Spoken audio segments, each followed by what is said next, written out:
Hi, this is Brian David Marshall coming to you from the Tournament Center at the World Championships in Rome. I'm here with getting to be a pretty regular guest for these deck techs, Conley Woods. Conley, we're here at the World Championships, or as you like to call it, Magical Christmas Land. Indeed.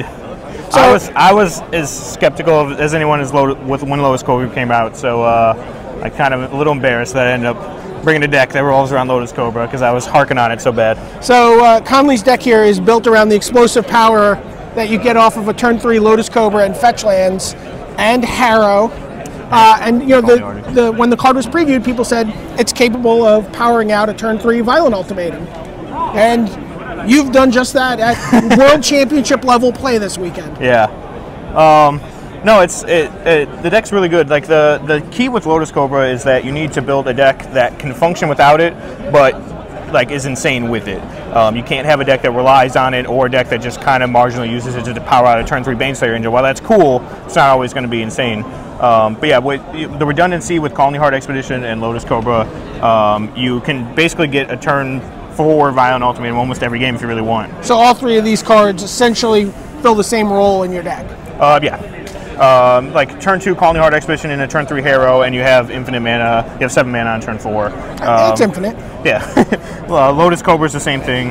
And the good thing about this deck is that even if you don't get something really explosive, like plenty of times you just go turn 4 Ruin Blaster, and the mana is so bad in Standard right now that you just get there off that, and you follow it up with the turn 5 Slime, turn 6 Mold Chambler with Kicker. Right. The deck reminds me a lot of very classic green-red decks. Some that have been played at Worlds, like Angry Hermit, where the Goblin Rune Blaster serving the role of the Avalanche Riders, Acidic Slime and Violent Ultimatum are sort of like the plow under and creeping mold of the format.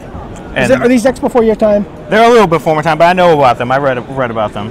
But yeah, you're absolutely right. And it's kind of strange to think that 4, 5, 6 mana land death is actually capable of slowing somebody down. But like I said, the format just has really bad mana. Everything comes into play tapped.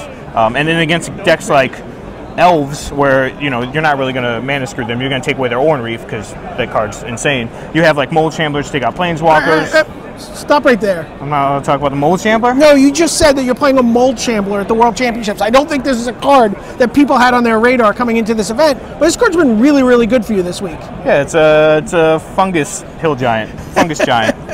No, it blows up everything, Planeswalkers, artifacts, enchantments, lands. I've cast them on 4 mana just to get some blocks in when I need to. Sure, that's like when you play Garruk and make a token and your Garruk's going to die, right? Sometimes you just need a 3/3. Like against Boros, for instance, sometimes you just got to run them out there and block a Step Links or whatever. And it's not the most exciting thing, but at least it has the option, which is nice. It's not a 6 mana card all the time. But yeah. And then, but you've taken down Garruk's. I saw you take down a Nissa Ravane. Multiple Nissa Ravanes. Multiple Nissa Ravanes? But yeah, he's really good. And then like the finishers of the deck, we have 4 Rampaging Balos and 2 Ob Nixilis. I had him as a 3/3 split, but I wanted a little bit extra edge against Jund, and Balos is just so insane against Jund. They need to basically Maelstrom Pulse it, even then you're going to be left with tokens or it. Either way, you're pretty happy. Ob Nixilis is really good against like the decks that you can't really break through right away.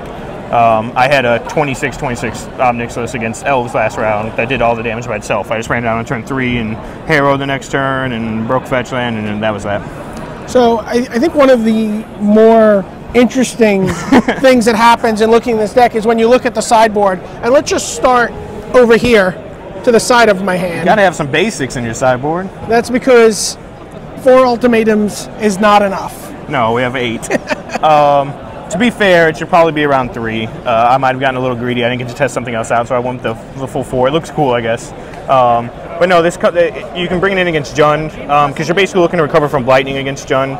So like a top deck Cruel Ultimatum will get you back in the game a lot faster than a top deck Violent Ultimatum, and you don't really want to blow up like Sprouting through an Axe and random stuff like that. Sure. And just your regular 1-for-1 land death spells are good enough against Jund. So you just really want to make them discard their hand, go back up in life. And the cool thing about this deck is all your lands are out of your deck, so when you cast a Cruel Ultimatum, you're probably going to draw another Cruel Ultimatum, and you just do like 3 in a row, and it's kind of miserable to come back from. I also bring it in against like Mono Red as like a life gain spell. It seems a little slow, obviously, but with you can get it on turn 5 or 6 pretty consistently. You also bring it in as a Mind Shatter, or if people are bringing Thought Hemorrhage, you kind of split your Violent Ultimatum. Sure, they're thinking about Violent Ultimatum after game 1, and then you Cruel them in game 2. Yeah, you like do a 2/2 split or a 2/3 split. And then for the aggro decks, which are they are a little tough in game 1. We have 4 Jund Charms and 3 Caldera Hellions, and the 4th Terminate. Jund Charms, like for against Boros, Caldera Hellions against Elves. I bring in a couple Jund Charms there, but the 3 toughness is the big key there. As long as you keep off an Oran Reef, basically everything has 3 toughness in their deck except for Ant Queen. And then Terminate, comes in against like Baneslayer decks. Right, that's like the 4th Terminate. You have the 3 in the main deck. Yeah, there were Maelstrom Pulses, but it's really cool that you can Harrow into the 2 mana so you can go turn 3 Harrow and still terminate something. Maelstrom Pulse kind of set you back a turn. You weren't able to cast anything, so. Sure. So 5 rounds into World Championships. What's your record with this deck? I'm 4-1. I had a little mishap with mono red Splash Lightning. I moldified 2 games in a row and cast a Jund Charm. That's my only spell that game. Okay. I was pretty excited for game 2 actually because he went turn 1 Goblin Guide after my moldified, and I drew 3 lands off it, but then I got triple Lightning to make up for that one, so didn't win that.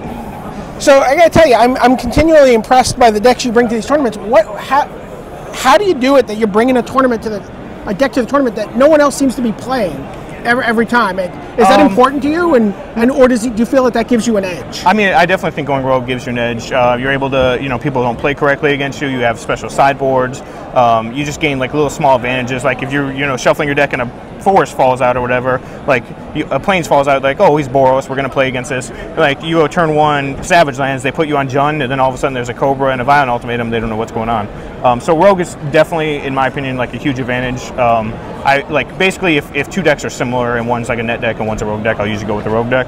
But I'm not gonna like force rogue either. If like the best deck is the best deck, but in this format it's fairly open. Besides, Jund's pretty good, but this deck's really good against it. So, but yeah, I just do a lot of browsing on some various spoilers and things like that, and just working over and over again, working on decks. Great. Well, continued good luck the rest of the way at Worlds. Thank you.